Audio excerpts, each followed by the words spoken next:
In Serbia, it is considered good luck to spill water behind someone who is leaving for an important event or journey. True or false? True. In Serbian business settings, hierarchy is highly respected and formalities are crucial in professional relationships. True or false? Somewhere in between, but more false.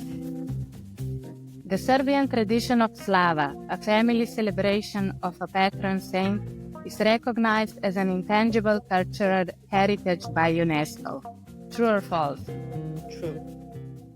Hi and welcome to ASHA Global Voices Podcast. My name is Tjasa Strle and I'm a cross-cultural leadership coach and the creator of ASHA Global Voice. Together with my guests, we are sharing stories from around the world about different cultures, leadership, and human experiences that connect us. If you like what you hear, please hit the subscribe button. Your support means the world to me. And now, let's dive into today's episode. Jelena Ječmenić brings 20 years of IT experience, working in roles from developer to delivery lead for public sector solutions at Endava. She's led teams of over 200 engineers, managed business integrations at Coca-Cola and Comtrade, and was named Woman in Tech 2019. Jelena is passionate about innovation and stepping outside comfort zone. Welcome, Jelena. It's a pleasure having you here today. Thank you, Tjasa, for having me. If we start with true or false statements, I'm curious to know about all of them. The first one was, in Serbia, it is considered good luck to spill water behind someone who is leaving for an important event or journey. You said that this one is true. Can you tell us a bit more about it?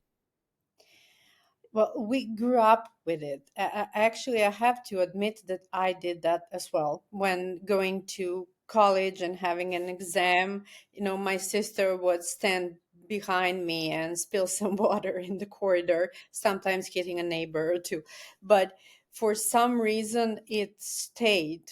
And I'm not even sure of the origin, but it's firmly believed that it should be done. Interesting. And does it help? Well, we believe that it does. It's like you've seen that Serbs do when somebody says you look very good and they almost spit saying, okay, don't jinx it. Like, don't jinx it. We have these strange little customs, but I suppose more love them now and we continue with them than anyone's. I mean, it's superstition, but I like those intricacies of Hmm. Serbia. Yeah, it's something positive at the end. So it's kind of Yes, a good wish. Good luck. Okay, it great. is. Mm. And the second one was, in Serbian business settings, hierarchy is highly respected and formalities are crucial in professional relationships. You said that this one is kind of in between. Can you say a bit more about it? In an essence, yes, but I have to say it comes down to your personal authority. It's something that and relationships, because it's something that is ingrained in Serbian culture and that is building relationship. Sometimes even an unofficial role with if it's backed, I think it's worldwide, it's not just Serbia, but if it's backed by competence and established long-term relationships in the company of trust, can do more than somebody who is formally in a position of power. So uh, I think it's a mix. I mean, you can get a formal official role, but in the end, it's on you and what you do with it. Absolutely. Jelena, well put. But I was also curious, like in general, people kind of respect hierarchy in the company. So if someone is senior, that Yes. Yes, in general, yes, you're correct. Yes, and if somebody comes in and has, I don't know, director behind their name, for sure he will get attention and given proper time to position themselves. But yes, Okay. And culturally. also, I'm curious to know, because often also the culture or the professional settings are influenced by our culture and how we were raised as kids. So how was our school system? I'm also curious to know just how is the school system in Serbia? The education system in Serbia is accessible because we have a lot of good public education opportunities. So if it's more accessible than in some other countries. But maybe the culture. I after changing a couple of companies, I had I was woke, which is a new word, right? How important corporate culture is for how you perceive yourself as an employee and how you advance in the company. And because we spend half of our lives in the company, I have to say, in maybe my perspective is a little bit different because IT industry is a little bit different than, let's say, traditional industries, because it almost every location, even in Serbian locations in our company, we have multicultural teams. We have teams that recently I was on a project for a Serbian company, and we had Indians, Hungarians, uh, Germans, Slovaks, Greeks, British people. So it's in IT industry, it tends to be a little bit of a mixture. So maybe I'm not the best person to talk about traditional corporate culture in Serbia. I've seen them. Okay, during my time in Coca-Cola, when we took over one factory, that was very traditional. That's the only contact for me for a very traditional company where hierarchy is the most important. So coming back to IT industry, competence. It's especially if we go down to the engineering delivery teams, where it's about uh, can you deliver or not? Do you know what you're talking about or you don't? So that competence level tends to be much more valued than whatever your formal role is. And so that's why maybe it's a little bit different for me.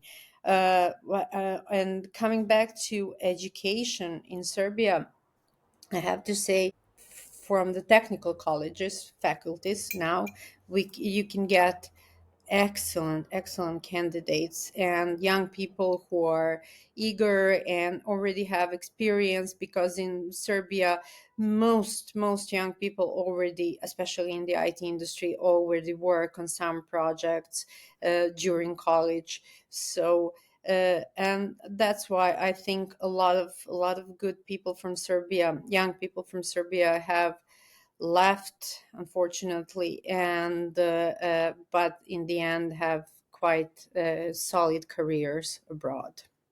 Thank you for this insight also, how it is within IT industry.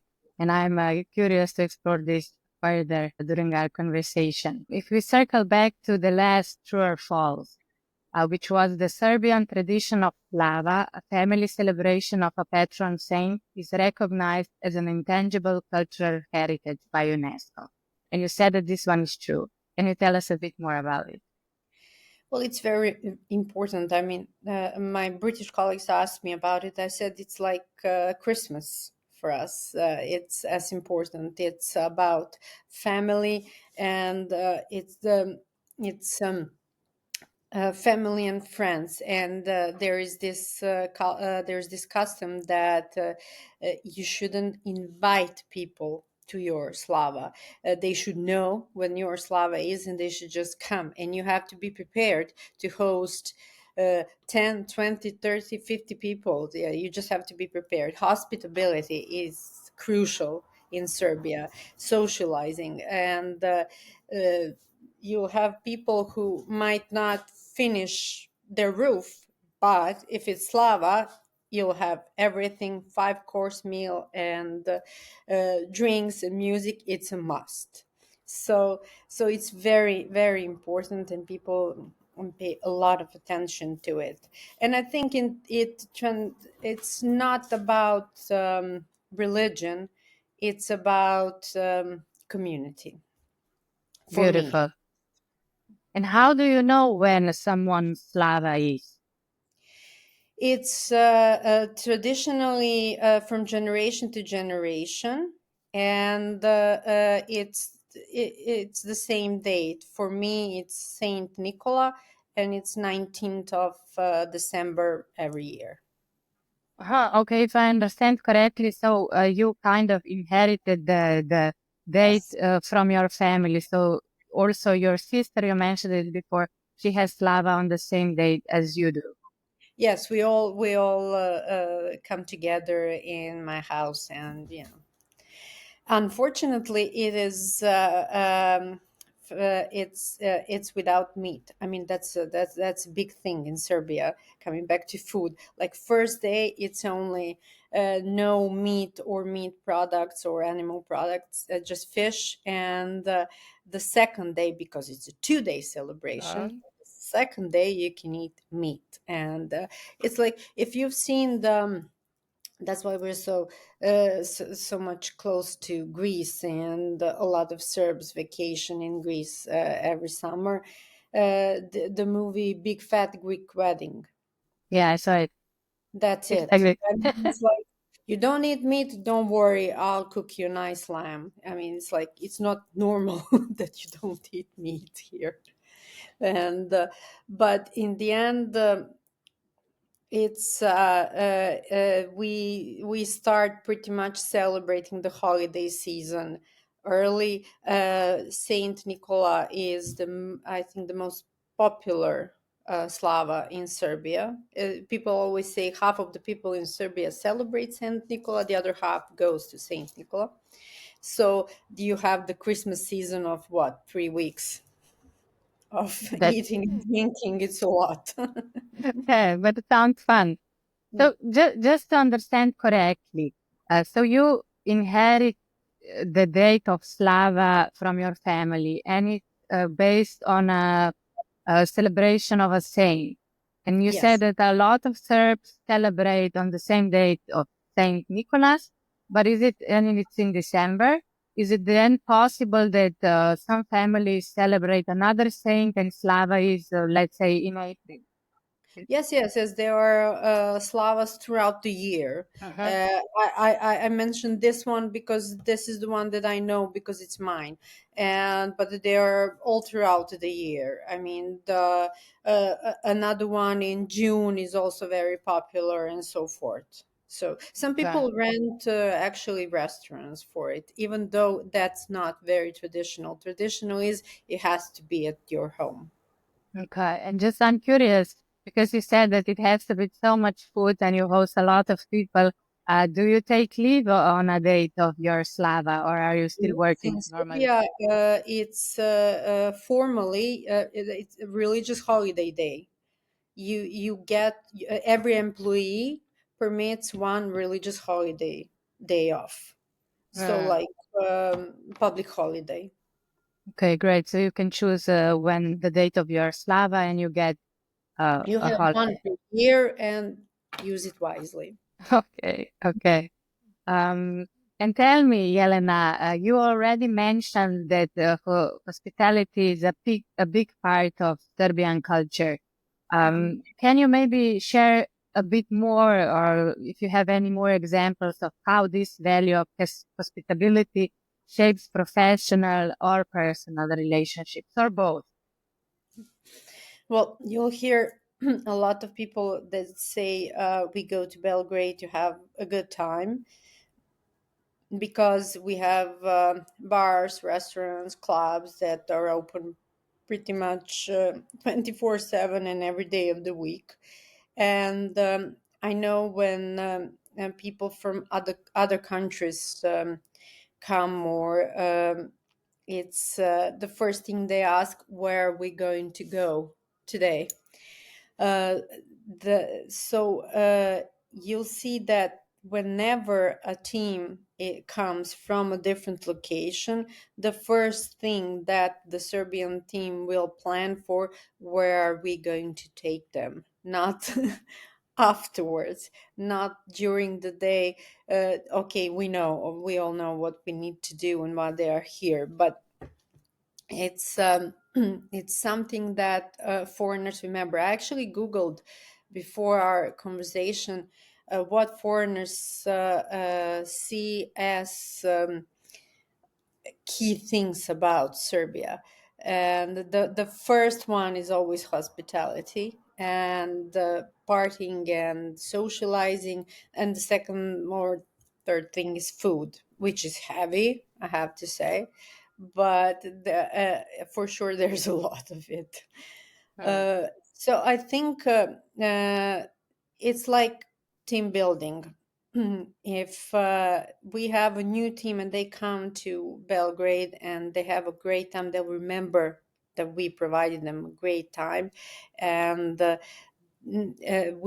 think in general, Serbs are easier at building those informal relationships. They're much more extrovert, open. You see, I cannot talk without, moving my hands, very expressive, and that can be in a multicultural environment. That can be a plus or a minus, but I'm hoping more of a plus because let's say when we had some work with German teams, I mean, Slovenians a little bit more introvert, right? And when German teams, I had engineering lead who thought that he has great relationships and that everybody loves him and that everything is, going on perfectly.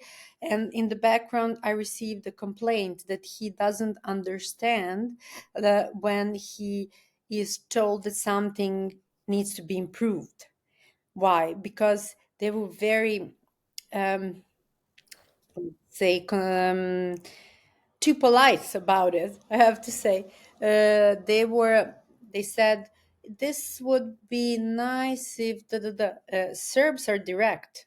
When he told him directly, this is not good, this should be done in a different way, he would not take an offense. He would say, okay, great, thank you for telling me, and he would change it. But in this sense, it's like direct communication. And with most of Serbians, what you see is what you get. I mean, which is something that I appreciate. But okay.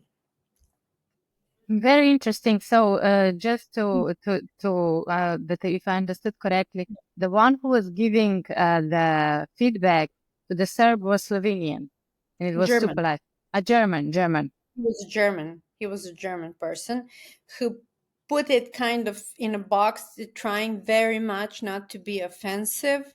And uh, I mean, for Serbs, it's. I mean, there's like Americans. Americans are very outgoing and direct, and they respect no boundaries. They will ask you, "Oh, why do you wear glasses? Why do you care?" I mean, they don't see it as offensive, and they don't mean anything by it. And it's in Serbia, it's fine to be direct. I'll go into the street and there will be an older neighbor, and she would think that it's her right to ask me, "Oh, last night I saw that you came at 4 o'clock in the morning." That, So it's yeah, and we call her Sniper Granny because from the window she sees everything and everybody, which is good. You don't need a security camera, and that was the cultural difference. And the German was very much respectful and trying to be polite because it's a quality engineer. He doesn't want to offend him. Uh, and he was so polite that the Serbian engineer didn't even understand that it was negative feedback. So it's always a balance. yeah. Absolutely, I totally understand it, and it's a great point that you raised there because cultures also differ by the way we receive or give feedback, and this is, I think, a brilliant example how feedback was not well received based on the culture. Um, yeah, thank you for sharing this. So what I've heard is that you Serbs are hospitable, that to you relationships are really important, be it professional or personal wise, and that you, in a way, like to connect with each other, be it with food, being social, going out, which I have to say I agree. I also see as a Slovenian, and you mentioned that maybe Slovenians were a bit more introverted, or I wouldn't even say maybe introverted, but kind of, we are not so used to maybe building connections Mhm. as Serbs, or building communities with people around us, be it with neighbors, in business settings. So yeah, I always found Serbs kind of, if I would say, more open, that we are, and easier to chat, easier to kind of form connections. Yeah, and this is something that I definitely love about Serbs, um, from my point of view. And also, I have to say, today in Slovenia, uh, I've managed, of course, I've been for years in Slovenia, I managed to build a network and friends. And as you said, it's a little bit, you need a little bit more time to open up. But when you do, I see that there is a lot of things that connect us and that are common to us. And I really, that's why I say I see Slovenia and Serbia as my homes now. Yeah, for the listeners that they don't know yet, you split your time through from Serbia and Slovenia. Yes, Great. yes, Then, and I would also yes. love to know. So you mentioned this inside that it's a bit kind of more difficult to build close relationship, or in general build relationship with Slovenians. Would you say this is the thing that you noticed, like the biggest difference between Serbs and Slovenians, or is there anything else you would mention? Well, I see that from my personal perspective, my experience was that I managed to build relationships quite easily. But I've heard other people. Oh, then again, I have to come back to the IT industry. In general, the engineers are not that extrovert. You have to provide them an environment that they open up and that they form those relationships. So I've had people who from Serbia who worked for years in Slovenia and said we couldn't build a network. So maybe it's individual, but I see that it just Slovenians just a little bit more time. It's not on the go. With Serbs, he will see you first time in their life and he will call you by your first name and ask you, so what you doing later? Oh, I'm going here and there. If you want to join. I don't think Slovenians would do that. It takes a little bit more time, but that's it. But that's it. And how would you describe the Serbian approach to work-life balance? I think Slovenians respect the work-life balance much more. Serbians are kind of flexible, and you'll have. I remember in Coca-Cola in Belgrade, we had the whole finance team worked pretty much regularly until 7, 8 night. In Slovenia, first off, I like the culture of coming to the office early. I'm not a morning person, so it'll never work for me, but I respect it.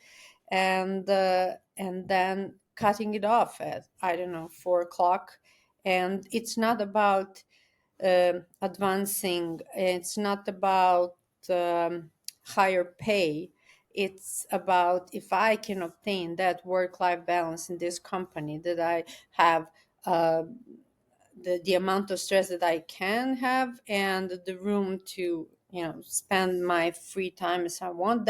I think that's priority number one in Slovenia. In Serbia, not always, and most of the people that I've met are ambitious. Not saying that Slovenians are not, for sure, but they they keep in mind that balance. And I know we did some analysis regarding accepted stress level in different location, and that probably depends on it's influenced by history and social and political situation, but the level of stress that is acceptable in Serbia is very high.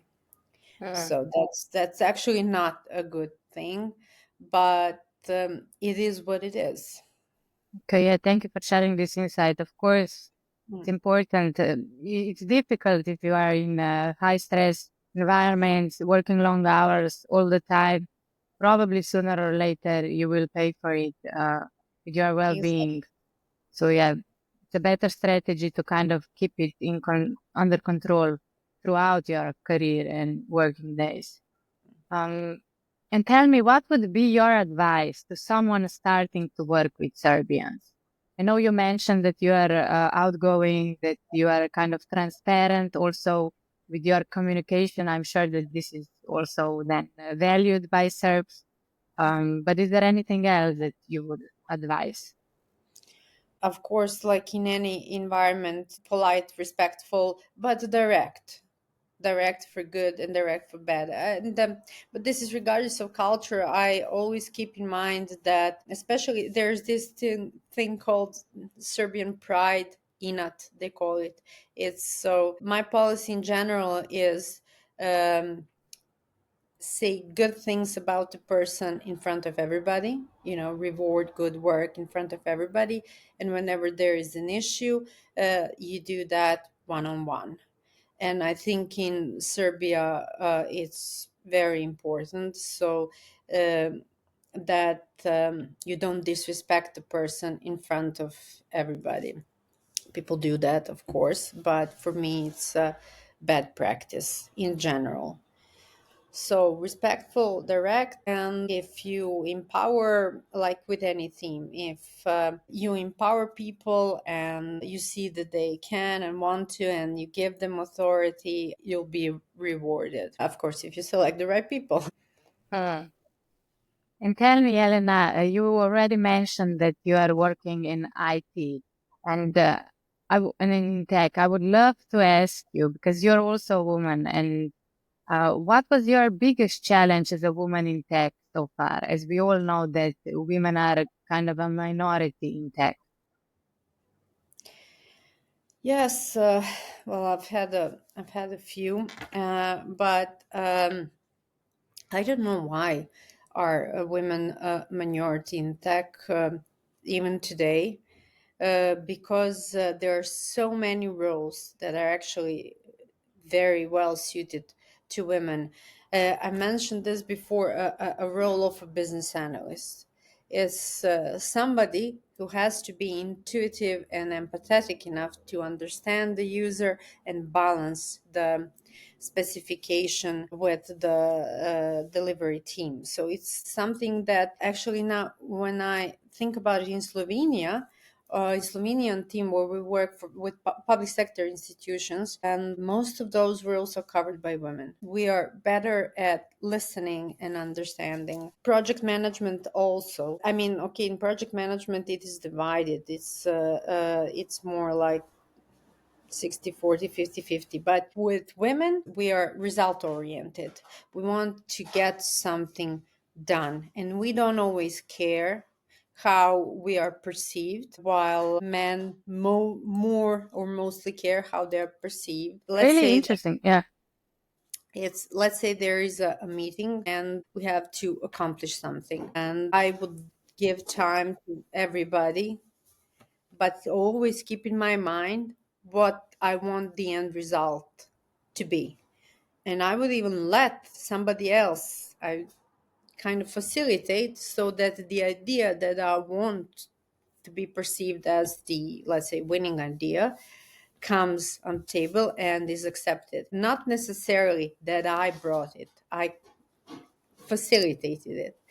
And for men, it's very important how they're perceived in that meeting. And they will say, okay, I say this. For me, it's as long as I am going and I'm on the right track, it's not important whether I actually said, this is how we're going to do this and this, and that is perceived that it was only mine. We're more inclusive. And I've heard that, and it's a fine line as a woman that you walk, because if you communicate in the same way that some men communicate in meetings, like a little bit aggressive, you're perceived unkindly as a woman, right? For a man, they'll say, okay, he's very authoritative, aggressive. That's a good thing. For a woman, oh God, no, won't use the word.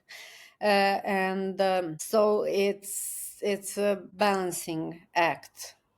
And I actually had this colleague of mine, she works in HR, and I asked her, she was part of a management board at the time, and she said, well, I started talking very quietly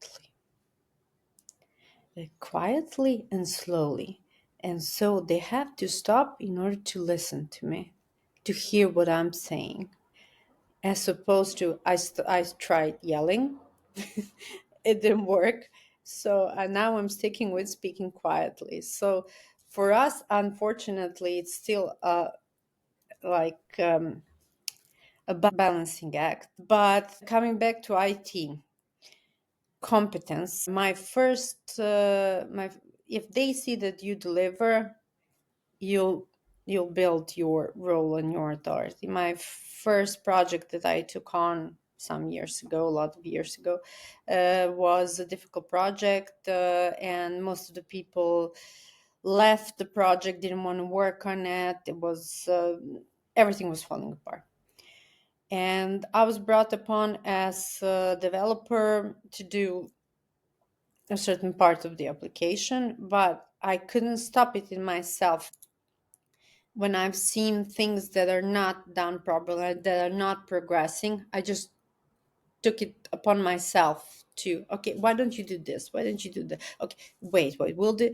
And even though it had a formal project manager, I kind of naturally took on, and it worked. So after a while, first they were like this, what's she gonna do now? Then several months later, everybody asked me, what should I do? So maybe it's a little bit different than in traditional industries, but that's the path that I have chosen. That when people talk to me, that they understand that I know what I'm talking about. If I don't know, I don't know. And to try to be as calm as possible and focus on the results. But of course, I've been discriminated against. I mean, we've heard so many times, oh, this is a nice job for girls. It's a nice job, period. Yes or no. But it's something that we have to keep fighting. For sure. So what I've heard is that in IT or in tech, also your story was that you built your reputation through time, through your work and your innate even leadership skills that you showed already early on. And I guess you had to be courageous as well to step up and to start leading, even though you know, you were Uh, perceived as a girl. Yes, and what you said in the beginning, stepping out of your comfort zone, that is scary, and but that's the only way to move forward. And I have so many times in my career they said, "Can you do this?" And I say yes, and I'm not sure. But then you split it into task, and you push yourself forward. Uh, so if you're not willing to do that, then you're going to be staying in one place. And then on top of that, you're a woman. And I had meetings where I go into hostile meetings and I'm the only woman. There was one time when I was the only white person and a woman. That was also interesting. But if you focus, if you zero in on what you want to achieve, then kind of everything else fades out after a while a little bit. But That's it's a struggle. it's a beautiful advice.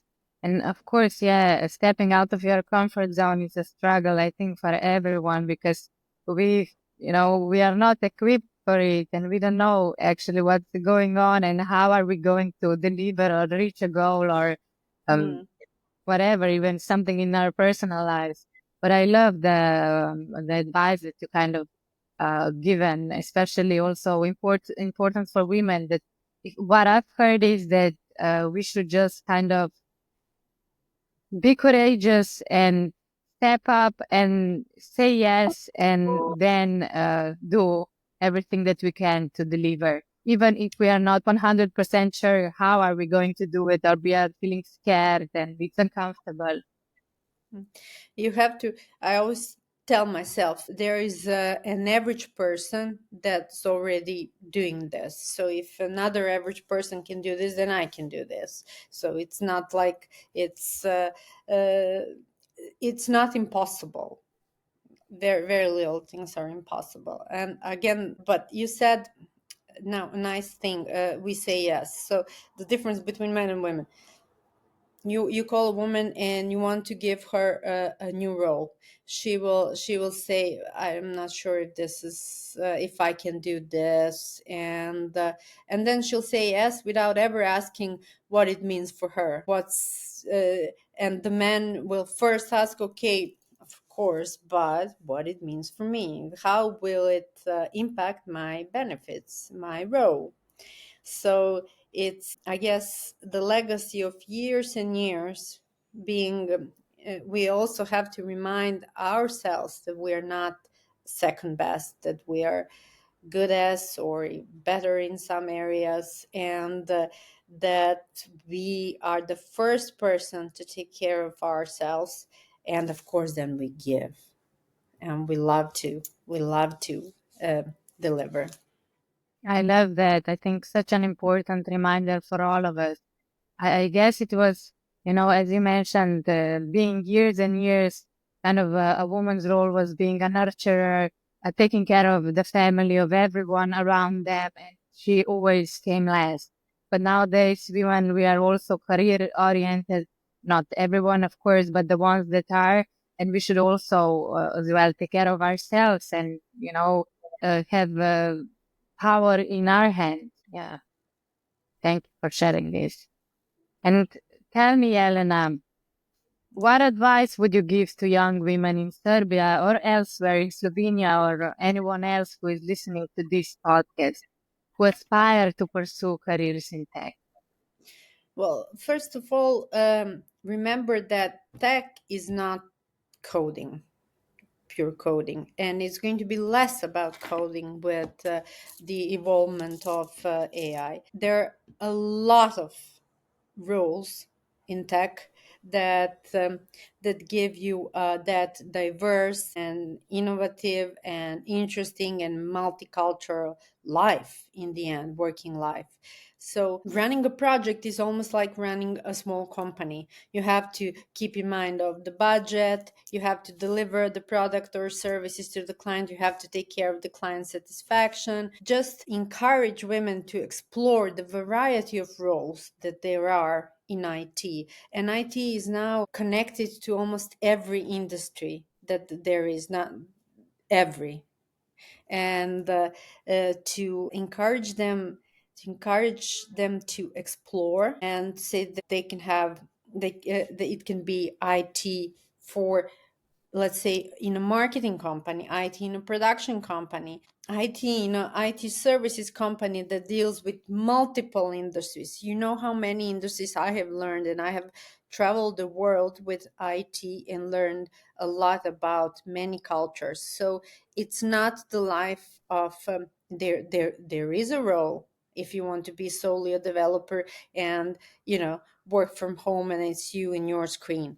But there is a whole different world that will give you a global life in a sense. So be courageous and at least learn what it can give you. Great. And tell me, Jelena, what did the word woman in tech meant to you? Oh, that was very interesting. It was unexpected for me. I was called for an event and I was called to present at the event, and it's an organization association of promoting women in different industries, managerial roles and IT. And being given, being honored in such a way by other women, that meant a lot to me, because it meant that I presented the possibilities, the industry in the right way, that it was interesting. And I liked the feedback that I got, and I liked that there were a lot of young women that approached me and asked me. So I guess the only thing that we can do is build. There are not that many, if any, proper role models in tech, women. I mean, there are now. I'm being cruel, but let's say in our region. And I think it's important that they see that a woman can have a successful professional life in IT and still be a woman. I love that. So important. And that's why I also appreciate you talking about being a woman in tech. And you got this inspiring award, which gave you, I guess, also on one hand, recognition. It was beautiful.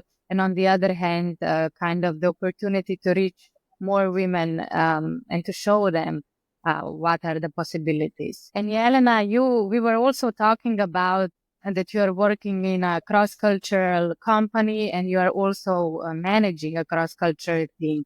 And I would love to know, how do you approach fostering collaboration and innovation within your team?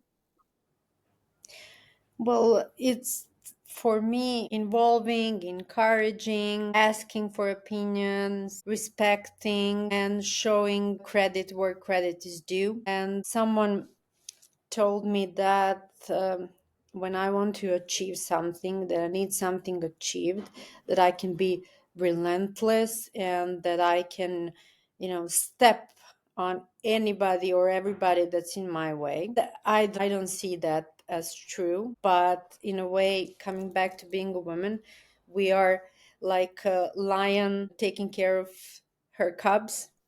When it's something for your team, that nurturing aspect flares up in you, and you will do everything that you can to make sure that your team is taken care of, protected, and well positioned.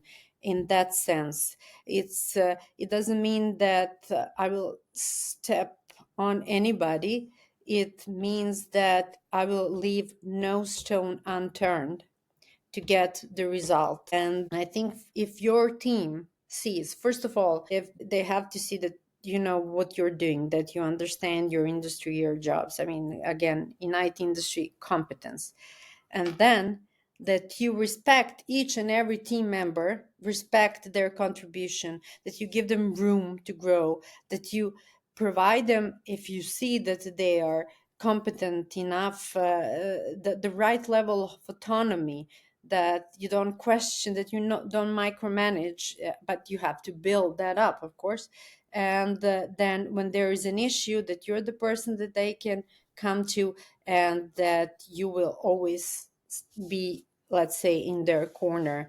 And then it pays back to you. So coming back to our beginning, yes, hierarchy, that's fine. You get a formal role, but if you don't live up to it, it'll be just on paper. I love that, Jelena. And what I'm hearing from everything that you shared so far is that you are really action oriented.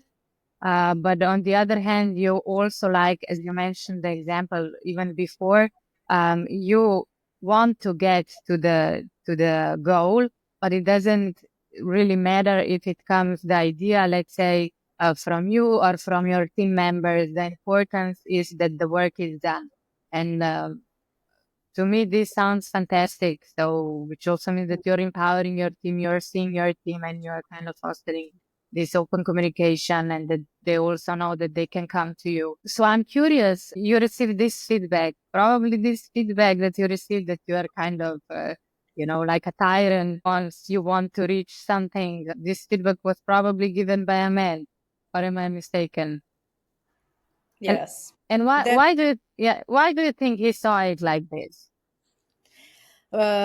because I overtook communication at one point, because I tend to do that when I see that things are not progressing in the right way. And for me, taking care of everybody, it's not for show.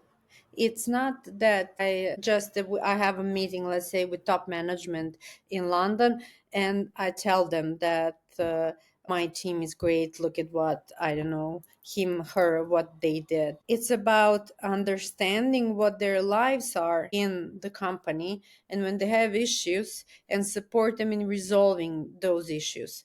So maybe I didn't. In the background, I made sure that my core team gets their rightly roles and benefits in that sense. So, and that's something that you often see with women. If we get what we think is right and proper, and I don't know, the right result, we don't really market it. We're happy with what we're achieved. And the difference, we talked about it with men. Sometimes I feel with some men it's more important how they were perceived in the meetings, and then it's somebody write up an email, and that annoys me, because I want to know what happens after that meeting minutes. For me, meeting is just a meeting. It's whether we have done the things that we said that must be done. So I guess all women, we should care more about proper self marketing, and we don't always. Okay, great advice for all of us to speak up about our achievements and, yeah, to brag And a when little you bit.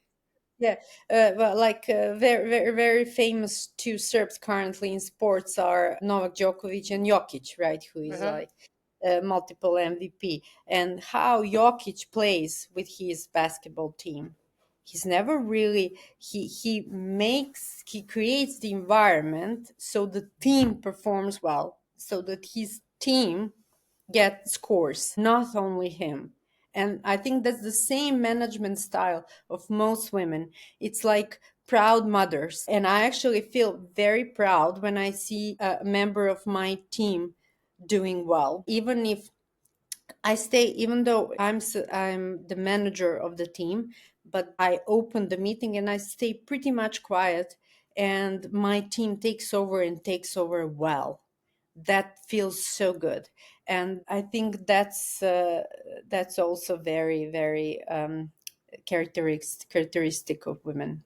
I love Or that. for me, I don't know. Your ego is not in the first row. Yes, yeah, we're not ego driven. A lot of the women are not ego driven, but result driven. Okay. And I know now you already shared such great strategies about being a leader, a manager, but I will still ask you if there's anything else. Um, so what would you say, what is the most important quality in your eyes that every leader should have, and why?